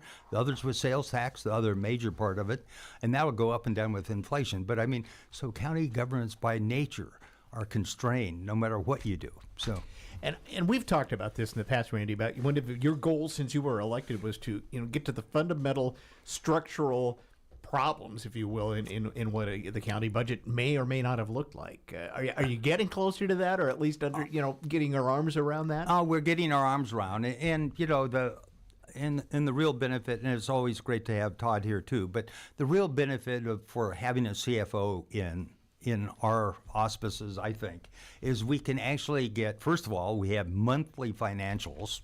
Used to not have those. Mm-hmm. And then the second part is you have someone who delves into each part of it every month. And yeah, sure, at 6 months we have a deep dive review, and then, of course, for our budget year end. But, and of course, we're about to undergo a new financial system, which is a whole nother issue. But, having CFO, deputy CFO, all the people in that finance department, I think, at least from my perspective, suddenly gives me the ability to delve into the numbers and take a look at those and find out what's really going on. In April. Oh, if yeah. you needed to, right? Yeah. I mean, when it's not like just at the middle of the budget time. We don't need to wait until July to say, goodness, we have a problem. Right. No, All right. exactly. Mike, your thoughts about this budget, how it landed, and some of this. And the same question, too. I think, there are cuts in here. Personnel are losing jobs. Yeah, and so, for that, I've heard a little, soft criticism from inside the courthouse that I think I agree with, that even calling it an exercise was really not the right thing. This was real, right? This was a budgeting practice that we went through that involves real decisions, real choices, real budgeting dollars, real people, real staff members. And so my big takeaway is we really, when you're doing something of this nature, you cannot over communicate. And I think that this year, with regards to the public, I think we made some really good choices to do as much communication as was realistic. We had an open house where people could come and ask, a town hall style, any question relating to the budget was on the table, and you got responses from your commissioners. And I think that was really well received, and I'm glad we did that. I would say that in hindsight, my only, issue was I think we probably could have done even more communication inside the courthouse, because that's where there's a lot of affected departments with independent elected officials at their head, or with, appointed, where I think that at the start of the process, it probably would have done us some more benefit to really explain, the big holistic picture. And I think that we got there. We learned a lot by going through that process. And I think people eventually saw the bigger picture, rather than just looking at their one department. But you can't over communicate when it comes to these kind of decisions. These are really big decisions that affect a lot of people, that affect, real public services that people do find value in. All right, so Todd, I warned you we're going to do the what's next, because, this is all good, but even Randy alluded to a couple things that could be pretty huge coming down the road. So heading into next year, I think you all probably want to avoid being in a position where you were maybe this year if you can, but so what's next? So I'm just going to start with, I'm the eternal optimist. It's when we think about Clallam County related to other counties in the state, this county is in really good condition for a lot of reasons. We are one of the only counties in the state that doesn't have long-term debt tied to our general fund. We're not paying mortgages or anything like that. I mean, there is a little bit of accounting nuance that now we have to count leases as a long-term debt from an accounting perspective, but we're not making bond payments out of our general fund, and that's unheard of. We heard loud and clear by people who came and testified that they wanted us to prioritize keeping our reserves intact to the greatest ability possible, and I think we accomplished that. We continue to have 25%, which we believe is a great target number, and so we are able to preserve that. And so those are the things that we look at, and so we've tried to position ourselves as best we can for contingency. And I just little sidebar, the 1%, by the way, that we usually take a look at and adopt for inflationary purposes. The total amount, and I think Commissioner Johnson said, hey, this amounts to $3 and some odd cents on a $500,000 home. When you add that all up for the county, that 1% increase we took barely covered the increased cost of our insurance. We didn't apply it to anything else. $180,000, right, in the general fund. Right. And so that's really what it went for, and then we had to go find money for everything else. Mm-hmm. So going forward, if there's lessons to be learned and observations, I think to take to note, we have 18 departments that are led by either other elected officials or department heads. And I think when we went through this budgeting exercise, what we realized is there's a couple of departments that have kind of, when I say bottomed out financially, that we really don't have more we can take from them. And the example I will give you is District Court 2, out on the west end of the county. We have, besides the judge that we are required to provide under state law, we have 2 staff people that are funded from the general fund. And we're required to operate that court, 360, not quite 365, minus weekends, but basically 52 weeks a year. And the courts are usually, other than the jail, one of the last things that would ever close their doors. And I don't think you can operate those with less than 2 people, because you have to assume one of them is going to occasionally take a vacation or be sick or anything like that. And so that's a department that I think we've bottomed out on. And there's just no more that we can get from there. And so I think of the 18, we're probably 5 departments, maybe 7 departments that there's not much more to take from. And so then when we take a look at, what are the things that we are required to do? What are the things that we're not required to do, but we certainly know are important? And really, the next big thing is we invest a lot, and I truly mean it as the word invest, in our parks and fair. It's parks, fair, and facilities, but some of the facilities are to support the mandated operations. But those are the quality of life issues. And so what do we take a look at that's not required? It's our law enforcement in the unincorporated area, it's our parks, and it's our county fair. And those are the ones that do not have a state mandate tied to them.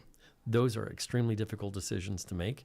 We preserved those this year. We protected those. And so as we go forward, we need to think about how much more are we willing to reduce? How much more tolerance does the public have to say, wait a minute, counties have the authority to basically bring in up to $1.80 per $1,000 of assessed value in the county to run the functions of the county. As your price of your property goes up fast, and the county's only limited to collect 1% more next year than it did this year, what that means is as your assessed value goes up, our rate goes down. So we're not charging $1.80 per $1,000. We're now down to, I think, 76 cents per $1,000.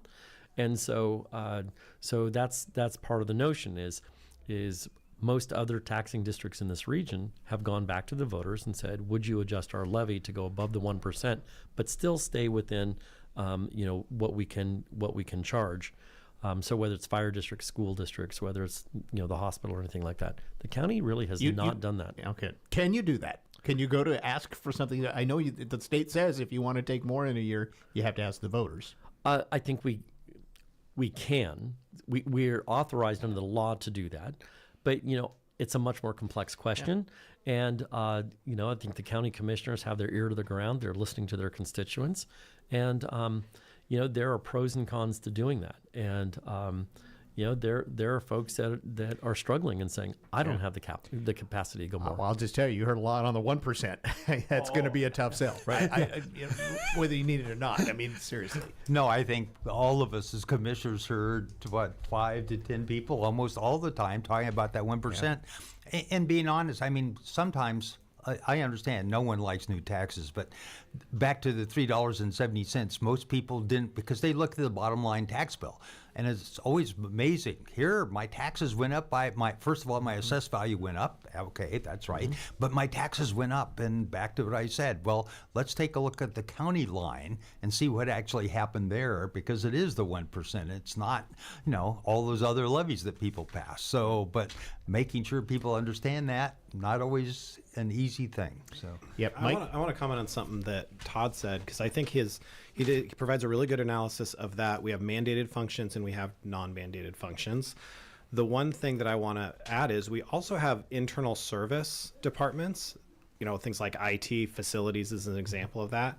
And I will say that during our 7% budget reductions, what we found is those internal service departments, I think, came with the most creative and the most, efficiencies with their proposals. Mm-hmm. Because I think they understand we're not mandated functions. We're here to support the mandated functions. We need to find ways to do that. And I was really pleased by that, I think both IT, I don't know if you can think of other examples, but, IT finance, Parks Fair facilities, they all came with, there's some departments that, we had some really difficult discussions where they're saying, this is a mandated function. It's not right to cut this. And I understand that argument very clearly. You got courts, you got prosecutors, you got places where you have to have things. Yeah. Right? Mm-hmm. But we found a very different tenor with some of those internal service departments who understood, I think, the bigger picture, understood that they're not in the same boat as an assessor who has, these constitutionally mandated functions. All right, we'll have more of these conversations, I'm sure, heading into the next year, especially if we watch a little bit what may or may not happen with the legislature. It's going to have a direct effect, I think, with these guys here in the county government, too. Todd Mielke, it's great to see you. Thanks for coming in and filling us in. As likewise, Randy Johnson, good to have you back as well, and Mike French. Thank you. Thank you, and happy holidays. We'll see you all next year. You also. All right. We're going to take a break. We're going to talk about a really special thing that happens this weekend. That's wreaths across America, and the wreath laying is happening this weekend, this Saturday in Clallam County. We'll chat a little bit about with some of the organizers of that event when we come back. I understand that as our world becomes more automated, receiving personalized service from a real person is more meaningful than ever. I'm Dan Shappy, and as a farmer's agent, I know a thing or two about how to help you select the insurance you want so you can protect what matters most. Call 360-681-0696 to learn more and chat with me, a real person and experienced farmer's agent, today. We are farmers. Bum, ba-dum, bum, bum, bum, bum. Underwritten by Farmers Truck Fire Insurance Exchanges and Affiliates. Products not available in every state. Welcome to Volunteer Spotlight. This is Alan Barnard, and this Volunteer Spotlight shines on the American Red Cross of Clallam County. Since 1917, the Clallam County Red Cross volunteers have responded with compassion to the immediate needs of families affected by house fires, flooding, winter storms, and other human critical needs. The Red Cross of Clallam County helps families on the road to recovery with shelter, food, clothing, and connections with local agencies. If you wish to join the local Red Cross disaster team, you can complete the volunteer application form on the Red Cross website, redcross.org/volunteer, and make a real difference in our community. It's said that service is the rent we pay for our space on Earth, and that's why we present this Volunteer Spotlight, sponsored by Brown's Outdoor, serving the community for over 100 years. Tri-State Roofing is celebrating the grand pre-opening in Sequim. Tri-State specializes in more than just roofs, siding, gutters, patio covers, and doors. And the best part is, we got you covered with incredible financing. Project now and pay later, much later. Zero down payment, zero payments, and zero interest for up to 18 months on approved credit. Experience the Tri-State way. We've got you covered 24/7. Call 253-ROOFING. Tri-State Roofing, we got you covered. Stop by this week for farm-tastic deals at your local Coastal. Coastal Farm and Ranch, just what your holidays need. From Wednesday, December 11th through Tuesday, December 17th, it's ho, ho, ho, and a bale full of fun with $100 off the Coleman Power Sports B200 mini bike. Plus, find amazing value in our tool department. Save $90 off the Milwaukee 3/8-inch 56-piece ratchet and socket set, and save $150 off the Milwaukee half-inch impact wrench kit. Give that special woman in your life a meaningful and beautifully crafted gift with 25% off jewelry, including Montana Silversmiths and Double S. Find all your project and holiday supplies for less this week at Coastal. Coastal Farm and Ranch, just what your holidays need. Shop now for a country Christmas full of savings at Coastal.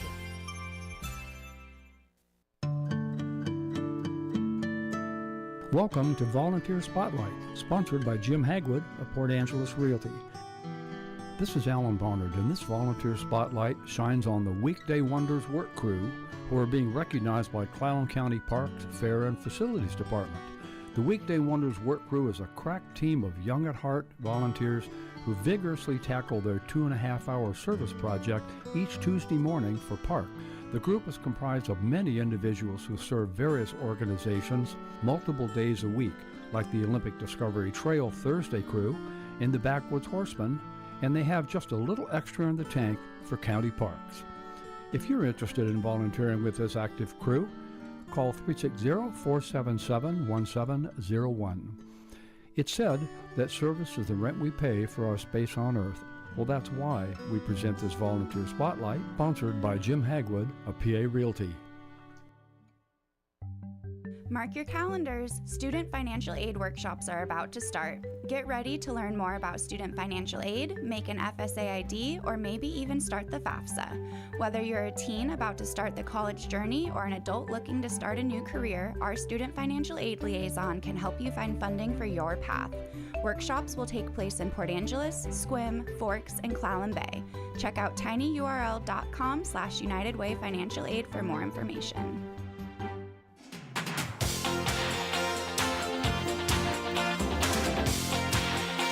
All right, as I mentioned going into the break, really a neat event happening on Saturday here in Clallam County. It's Wreaths Across America, and the local Daughters of the American Revolution, the Michael Trebert chapter, has done it up big. They've done it up big for about 5 years now, and they're going to continue to do it up big this weekend. So we're going to talk a bit about what happens with some of the folks that are with the DAR here locally and helping organize that. We're going to go over to Carol Weiler here first about, have you been on board with this since the beginning as well? Judy Tordini's joining us as well, and she's the one who got me turned on to it. Yes. But okay, so let's roll back to how this all got started for the local chapter. Sure. Well, this is my third term of being regent, and Michael Trebert has been in operation in Port Angeles, Clallam County, for 108 years. We just celebrated that. And 5 years ago, Judy Tordini came roaring in, and she is so patriotic that she said, we've got to do Wreaths Across America. And so I said, hey, let's go for it, So I handed it over to her, and she went roaring down the road with it, and we just got on board, and this is our 5th year now. Yeah, and every year it's gotten a bit bigger as far as places that you've done this. I know you started out in like one cemetery to begin with. Now you're covering a bunch of them, right? Yes, that's right. We tried to cover as many as possible, but it's a big job just to even get one from, we're doing a ceremony. The only ceremony that Michael Trebert is sponsoring right now is the one on Mount Angeles Memorial Park, which is on Monroe Road on Saturday at 9 o'clock. So we want to invite the public to come. Because there's a whole ceremony going with it. Yes, and just a little hint, in the next segment, we're going to be talking with the guest speaker at that, who's coming all the way up from California to chat with us. She's a Gold Star mom, and talks about just the importance of the not only the wreath laying, but the names, saying the names out loud as well. Judy, I'm going to go over to you and talk just a bit about that, because that really is a pretty special part of all of this. That's the most probably protocol-driven part is how you lay the wreath and the respect. It's remember, honor, teach. How did you discover Wreaths Across America? Well, I have this child who went to the Naval Academy, and when we used to go to the Army-Navy football game, we would go early and go into Philadelphia, and the parents there would lay wreaths. And the first year when I did it, I tell everybody it was hard to even get my head around it because I couldn't see. All I did was cry. Yeah. It was just so overwhelmingly touching to be there and to see, and it's quiet except you keep hearing these names throughout the cemetery. And they did a small little ceremony, but especially as your child's getting ready to, sign the line and go into active duty, it was very touching. Becomes the real deal. Yeah. So that was way back when I was pre-gray hair. And you're still at it. I'm still at it. I love our veterans, and I love this community. And I said, we need to do this out in Clallam County, and so here we are.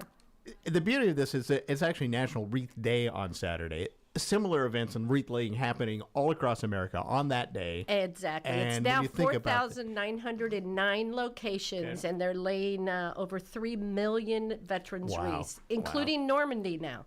That's just it's amazing. It is. And all volunteer. And so here locally, how many are going to go out this year? This year, the truck is coming in tomorrow with a big escort through town. 2,388 are coming in tomorrow. All right. Where are they, Carol? You'll be at Mount Angeles, obviously. Other spots? Yes, we'll be greeting them. And so we will help unload them tomorrow, Friday. And there will be a lot of boxes that unload from this big semi. And so we, as the board members, will go down there, and anybody that wants to come and help us unload from that, and they will be there so that we'll be ready to go to position them in the cemetery to just have the people pick them up after the ceremony and lay them. Now, and that's it. Judy, let's talk about the wreath laying portion of this too. Yeah. Folks are going to help lay these out. Absolutely. So how does that work? We have Saturday? A ceremony, a patriotic ceremony that is very touching. And you change it up every year. But this year, we have year 5, a couple of big things happening. So year 5, they want you to align with Arlington National Cemetery, the Tomb of the Unknown Soldier. So they lay the first wreath there at noon, which is 9 o'clock our time. So now and forever, the ceremony, if Michael Triebert's doing it and the board agrees, it will be at 9 a.m. to match Arlington. That's what they want, number one. Number two, they want you to make sure you change something in the ceremony every year. And then you go to wreath laying. And the big thing is they're really pushing the curriculum hard for the teach the next generation the value of their freedom. So constantly incorporating children in and showing them how to lay the wreath and having them at the ceremony and having them in the ceremony. So we do. And this year, we have the truck that brought the wreaths to us from Maine outside the cemetery to unload the boxes from. And that's the next big thing you do is, like Arlington has theirs all over. And so they want you to be able to have the truck at your ceremonies at about year 5. And so that's what we're doing also. Oh, how great is that? So folks who come on Saturday can get hands-on involved. Yes, absolutely. So you go through the ceremony, and we have our guest speaker that you're going to graciously play. And then it's a quick 20-minute, 30-minute ceremony, no more. And then you have all the boxes around the cemetery, and you pass them out, or they go retrieve them. And they're just 22-inch live balsam wreaths with a red bow at the top. So you approach a veteran's grave that we have pre-marked with a white construction flag, and you lay that wreath down with the bow up, and each of the wreaths are 10 boughs that encompass the characteristics of a veteran when they make them. So you lay the wreath down, and then you back up, and as civilians, we put our hand over our heart, or the military does a slow render salute, and that's touching in and of itself when you look around the ceremony, or the cemetery. And you say that veteran's name out loud. And they say that it's one of the last times that a person's name is said, and they die twice. So when they take their last breath, and the second time is when you say their name out loud. And so every year you want to say that all of our veterans' names out loud so that they're not forgotten, particularly during the holidays. Because most people always remember Veterans Day or Memorial Day, but Christmas is a time that people tend to forget. Which is the whole reason this Wreaths Across America got started, right? Yes, yeah, why we're doing it now. Yeah. Yep. One of the things, you've got a riderless horse. Yes. And we have the person in charge of the riderless horse at the ceremony here. Donna Bauer joins us. Donna, welcome. Thanks for coming to tell us a bit about what your involvement in the ceremony and your horse's involvement. Well, we've been using the Belgians, and this year we're going to be using a quarter horse. And for those that don't know, the riderless horse is a part of the funeral with military honors given to the Army or Marine Corps officers. The history goes back to George Washington. His personal horse was part of his funeral. And the first president beyond him was Alexander Hamilton, and along with Abraham Lincoln. It's a very quiet walk around the cemetery with a drum cadence in the background. It's very, very moving. Very moving, yeah. That's and that. At what point in the ceremony does that happen? That's at the end. So we go through the usual protocol of the pledge, the anthem, and then the guest speaker. The ceremonial wreath layers is right before the horse, and each service branch is represented by somebody we have pre-selected. Usually in uniform, because we're a women's organization and we love men in uniforms, right? Yeah. So if they can be there in uniform, that's great. But we have a lot of veterans who come, and they lay their service branch, and we represent each service branch, and then we add on POW and MIAs, and then we go right to the riderless salute, because it's a way, the military usually will say things like, it's the ultimate way to salute the fallen. Yeah. And especially around that beautiful flagpole out there. All right, so we've got the horses, we've got folks. We want lots of folks out there to be involved with this, right? Absolutely, because one, you got a lot of wreaths to lay. Yes, we do. And two, it's just it's more moving when you have all those people and you hear all those names. You just kind of hear this utterance that happens out there. It's something else. So. Yes, it's amazing. All right, well, congrats on 5 years of continuing to grow this thing locally and making it into something pretty special. We're going to take a break. When we come back, I had a chance last week to sit down and talk a little bit with your guest speaker who will be at this program. We should note, folks should probably, what time should people show up at Mount Angeles if they want to take in the program and stuff? Well, the program starts at 8:55, so we're ready for the 9 o'clock stroke of Arlington. And it'll be over by 9:30. Okay. And then we'll be out of the cemetery by 10:30 on Saturday because there's a prearranged funeral. All right. So we've got to be organized, be ready efficient. to roll. Yep, we will. We and will. you will. With the truck Yeah, coming you in guys. tomorrow, it'll be easy. All right.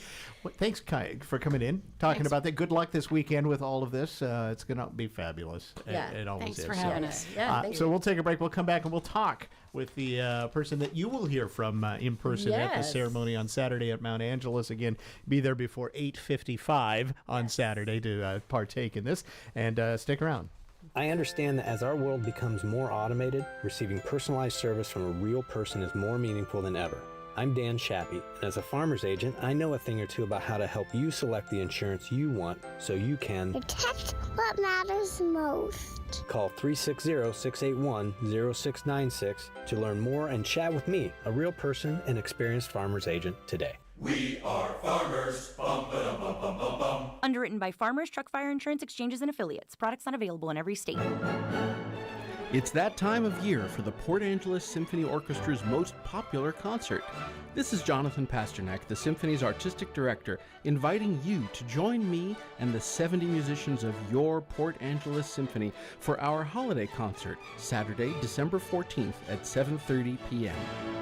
Come and enjoy the thrilling sound of a full symphony orchestra performing live in the world-class acoustics of the Port Angeles High School Performing Arts Center. Our holiday concert will feature cello virtuoso Gregorio Nieto playing Tchaikovsky's famous Rococo variations, plus festive classics and seasonal favorites. Tickets for our December 14th holiday concert are available online at portangelessymphony.org, at Port Book and News, by calling 457-5579, and at the door on concert night. See you at the Symphony.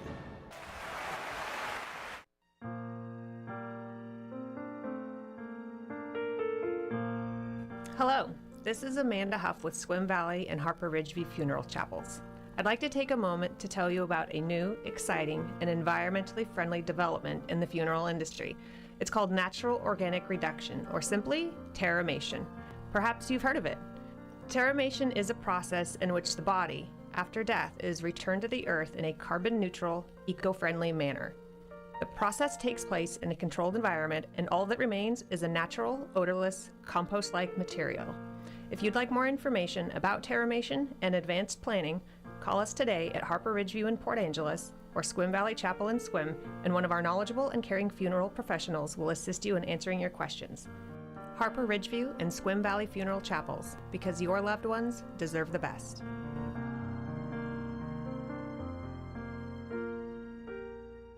I'm going to talk a bit with a guest speaker that is coming as part of the Wreaths Across America effort here in Clallam County that is spearheaded by the local chapter of the Daughters of the American Revolution, the Michael Trebert chapter. And they have a public ceremony that is happening in conjunction with that.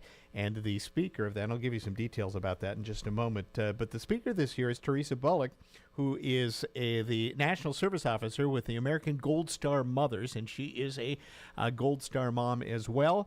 And Teresa, thanks for joining us. I appreciate it. Thank you for having me. So let's first of all, let's just talk a bit about American Gold Star Mothers, your organization, what it is, and then we'll get into a bit about what you plan to speak about when you come to Port Angeles. Okay. We are a veteran service organization. We are actually one of the first veteran service organizations. We will be 100 years old in June of 2028. So we have a century of service, like we say. We are mothers who have lost their children while they were serving in the military or as a result of their military service. We work with the families of Gold Star family members and families of veterans, families of our active duty military. We provide support to them. We do events that allow us to interact with all walks of life, and it can be monetary support. We do a lot of events where we actually provide, like this time of year is kind of rough. So we provide meals and gifts to the children and the families of all of our military heroes. So part of what your outreach is doing things as you will be doing on the 14th up here in Port Angeles at Mount Angeles Memorial Park. What are you going to talk about when you come up? I'm going to talk about how we honor our fallen heroes by remembering their service and their sacrifice. Part of what we do is fill the gap in serving for them. We are very involved with Wreaths Across America. They've been one of our partners for a long time now. We have partnered with the Boy Scouts, and we have partnered with the Blue Star Mothers of America, who are mothers who have children who are serving or have served. I'm a member of that group, too. But, yes, I'm going to talk about our organization, the American Gold Star Mothers, and our history, and how we honor our fallen heroes and honor the heroes that are still alive and struggle each day with their causes. Right. We have a very big following. We support the families of suicide soldiers, too, and we try to help the veterans who are struggling now to find the resources to get the help they need. Wreaths Across America, this is a perfect fit. That is, and up here in Clallam County, the Daughters of the American Revolution have done a tremendous job of growing this into probably one of the most unique and I guess I'll call it efficient efforts to place wreaths on hundreds and hundreds of grave sites here as well. But, that really, it kind of comes back to that remembrance part of this as well. And I can see why this fits in so well with your organization, too, to take on the Wreaths Across America effort. Yes, they remember, honor, and teach. They go to the schools and actually teach the children about our heroes, both living and past. But, yes, their three pillars are remember, honor, and teach, and that fits in so well with us. We never want our loved ones or any of the other heroes to be forgotten. So they will not be forgotten as long as, we can continue to say their names and somebody else continues to say their names. And that is one of the most... Yeah, go ahead. This became very important to me on a Veterans Day when I was invited by the Blue Star Mothers to read some of the names from the Vietnam Veterans Wall. And as I was reading the names, it occurred to me that this was 50 years after, and it occurred to me that in 50 years, someone could be reading my child's name so that he would not be forgotten. And that's why I've gotten so involved with all of this to remember them. And honor them. And it's such a simple but moving thing, that part of the Wreaths Across America effort where the wreaths are laid and the names are said. And it's moving. It's so appropriate, and you can speak from it from kind of two different perspectives. One is someone who's helping organize these events, but also as somebody that has lived through it as being a Gold Star mom. Tell me about your hero. My hero, actually, I have quite a few heroes in my family, but my fallen hero is Staff Sergeant Christopher Webb, United States Army, and he was 28 years old when he passed, and he was killed in Iraq of March 7th of 2007. He had a wife and a beautiful daughter. His daughter, it was kind of poetic justice, I guess you might say. I don't know if it would be poetic justice, but he had waited a while for them to have a family because he knew so many soldiers who had children and families, and then they'd been away for so much of the time. So they kind of wanted to wait until he was closer to possibly getting out. And he left when Mary was 2 months old. And then in Iraq, Baghdad, Iraq, he was in a Humvee when a IED, improvised explosive device, detonated near his Humvee, and he was killed instantly, and 2 other soldiers died with him, Specialist Rankin and Sergeant Ramirez.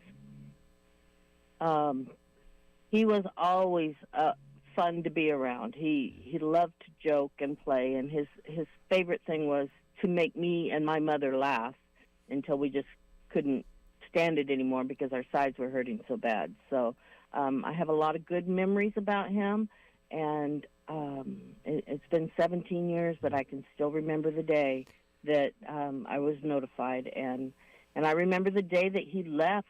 He had been in the service for 11 years, so I remember the day that he went and joined.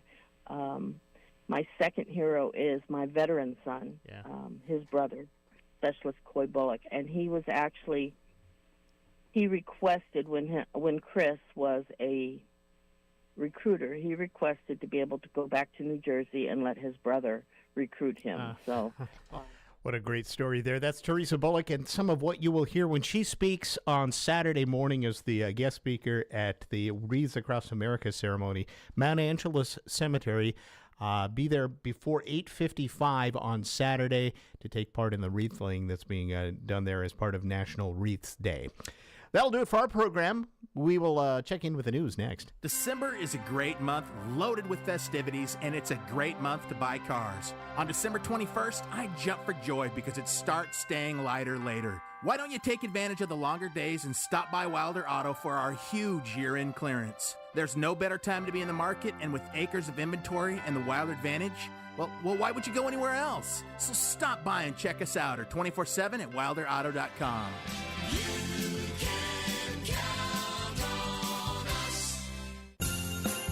Stop by this week for farm-tastic deals at your local Coastal.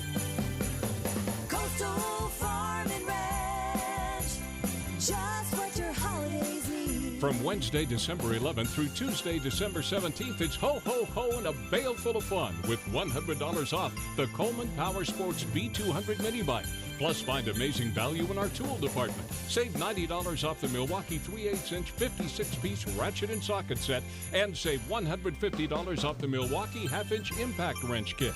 Give that special woman in your life a meaningful and beautifully crafted gift with 25% off jewelry, including Montana Silversmiths and Double S. Find all your project and holiday supplies for less this week at Coastal. Coastal Farm and Ranch, just what your holidays need.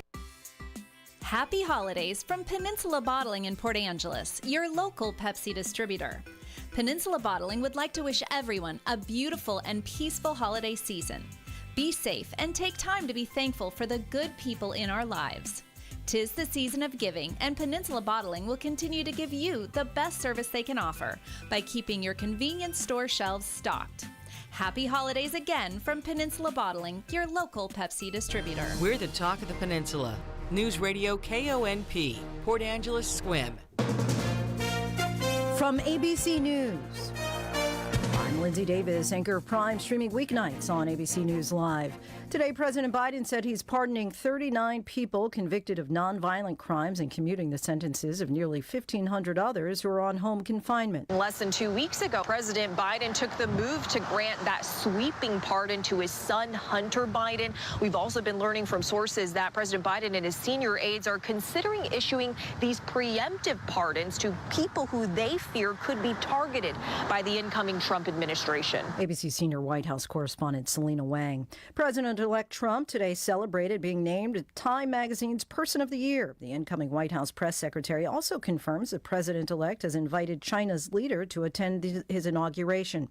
The U.S. has made initial contact with the American man believed to be Travis Timmerman, who disappeared earlier this year in Syria. Secretary of State Antony Blinken says the search is still ongoing for an American journalist missing in Syria. No update on Austin Tice except to say that every single day we are working to find him and to bring him home, making sure that the word is out to everyone that this is a priority for the United States. New Jersey residents are fed up with mysterious nightly drone sightings. Amid increasing concern over drone sightings, White House National Security spokesman John Kirby says the Coast Guard has looked into it. There is no evidence of any foreign-based involvement from coastal vessels. And Kirby says what people think are drones might actually be helicopters and planes. Come on out, Mr. Kirby. Mayor Sam Morris of Mine Hill, New Jersey tells ABC News he saw devices hovering. Sorry, that's not a manned small airplane. It's not a Cessna. Lawmakers of both parties say the Biden administration should be doing more. One Democrat says the flying object should be shot down if necessary.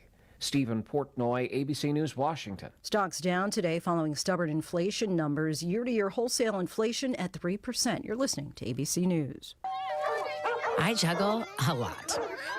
And managing constipation with belly pain from my irritable bowel syndrome with constipation, or IBS-C, with laxatives and fiber isn't enough. My doctor recommended a way to get ahead of it. Then I said yes to Linzess.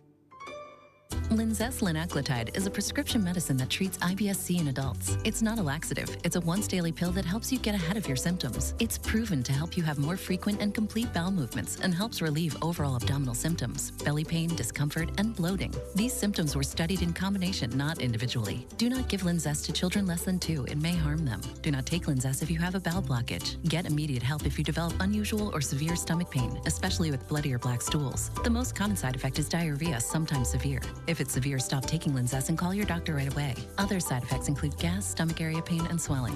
Talk to your doctor and learn more at linzess.com or call 1-800-LINZESS.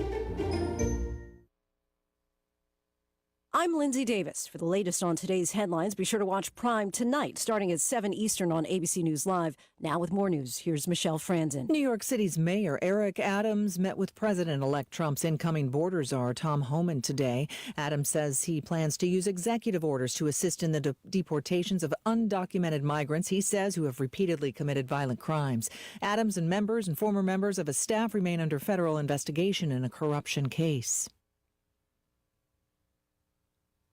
Bird flu cases on the rise in humans and animals. 5 animals have died from bird flu outside of Phoenix, and now California's health department is reporting cases of bird flu in house cats. With bird flu cases rising in animals and in humans, California says it is now investigating 2 possible cases of bird flu in cats that were given recalled raw milk from a company called Raw Farm. The company has issued a recall of its raw milk, which has shown bird flu in multiple samples. Humans have been warned to stay away from raw milk and only drink pasteurized milk. The process kills the virus. People who have been around the infected cats are being watched for symptoms. Alex Stone, ABC News, Los Angeles. Crews are getting a break with those Santa Ana winds battling the Malibu wildfire in California. Residents also getting a chance to return. Celebrity Dick Van Dyke's cat Bobo was thought to be missing. Relatives say when they returned to the house, they found the cat unharmed. Michelle Franzen, ABC News. This holiday season, your generosity can create lasting memories. When you give to Field Hall or any local arts nonprofit, you're helping to bring live music, theater, and dance to Clallam County. Your support makes the arts accessible to everyone in our community, today and for generations to come. Make your year-end gift today at fieldhallevents.org/donate. With fall upon us, let's talk power outages. Hi, this is Clallam PUD, and we have a few tips to help you as we enter storm season. Get prepared now by checking your flashlights and purchasing extra batteries. Stock up on non-perishable food and water. Have a plan for any medical devices that require power or medications that need refrigeration. If your power does go out, first check your breakers. If they're okay, then report the outage to us by phone or by using our Smart Hub app on your mobile device. Visit clallampud.net for updates, to view our current outage map, and for tips and resources on outage preparation and safety. Here's your Newsradio KONP forecast, brought to you by All Weather Heating and Cooling. Isolated rain showers likely this afternoon, otherwise cloudy skies expected. High temperatures reach up to 48, winds out of the west around 5 miles per hour. Chance for isolated rain showers with fog in spots tonight. Lows dip down to about 39, cloudy skies expected. Isolated rain showers likely with fog in spots early tomorrow. Highs level off around 49, overcast skies. Upper 40s Saturday with isolated rain showers likely. Turning cooler Sunday with highs in the mid-40s. Showers continue. That's a look at your forecast. I'm meteorologist Paul Trombley. Currently 47. Live from the headquarters of Ramsey Solutions, it's The Ramsey Show, where we help people build wealth do work they love and create amazing relationships. I'm here, Jade Warshaw, with my co-host today, Rachel Cruz, best-selling author #1, baby, all the time. Sometimes, Jade. Sometimes. Listen, take those props. Well, we're going to be taking your calls about life and money, and it's the holiday season, so I'd love to hear calls about people deciding what they're going to do for the holidays with their money. That's always fun. All right, Rachel, you ready to get into it? Yeah, let's jump in. All right, let's do it. We got Sam from Green Bay. What's going on, Sam? Hi, thank you for taking my call. Hey, what's up? How can we help? So my sister and I, we tend to have this debate every Christmas, and so she's using Ramsey as her stance, and I wanted to see if this truly is a Ramsey principle. Okay. So my sister and I go in on Christmas gifts often, and in my mind, if I'm going in on a gift with my sister, that's two people, we split it 50-50. Okay. But when she's saying that it's from her husband, and me, in my mind, 50-50 doesn't fully apply because there's three people now. You think it should be thirds? I think it should be at least recognized that it's not 50-50. So thirds would make sense. But can I tell you how she frames it? Yes. Does she blame us? Yes, she does. Oh, no. And I am not sure. She says, well, according to Dave Ramsey, we are one household with one joint finance situation. Okay. And so we count as one share.